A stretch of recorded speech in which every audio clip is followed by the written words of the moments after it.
Pinaiigting ng pamahalaang panlungsod ng Santiago ang mga hakbang upang mapabuti ang kaligtasan ng publiko sa pamamagitan ng pagpapalawak ng paglalagay ng mga street light at unti-unting pagsasaayos ng mga kalsada sa iba't ibang bahagi ng lungsod.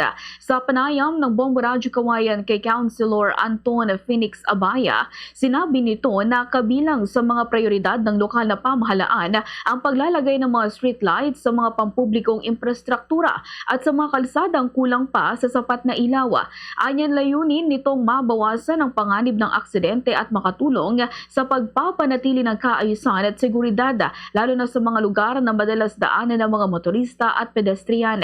Bukod sa pagpapailaw sa mga pangunahing lansangan, sinabi rin ni Abaya na isinusulong ng lokal na pamahalaan ang rehabilitasyon ng mga kalsadang nangangailangan ng pagkukumpuni. Gayunman, inamin niyang hindi agad maisasagawa ang lahat ng proyekto dahil sa mga umiiral na usapin na nakaapekto sa pagpapatupad ng ilang low road infrastructure projects. Dahil dito, isinasagawa ang mga proyekto ng paunti-unti habang patuloy na naghahanap ng mga angkop na solusyon ang lungsod. Ayon pa sa konsehal, sa tulong ng pamunuan ng lungsod ay unti-unting tinutugunan ang mga pangangailangan sa infrastruktura upang matiyak na ang mga proyekto ay may sasakatuparan sa maayos at naayon sa mga umiiral na proseso. Binigyang din ni Abaya na mahalaga ang pakikiisa ng publiko sa pangangalaga ng mga pampublikong infrastruktura.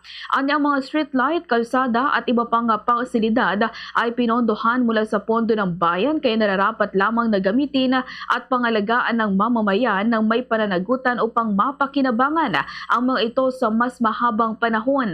Dagdag pa niya, ang mga pangangalaga sa pampublikong ari-arian ay hindi lamang responsibilidad ng pamahalaan kundi ng buong komunidad, sapagkat ang maayos na infrastruktura ay may direktang ambag sa kaligtasan, kaayusan at patuloy na pag-unlad ng Santiago City. Ganito bahagi ng pahayag ni Councilor Anton Phoenix Abaya.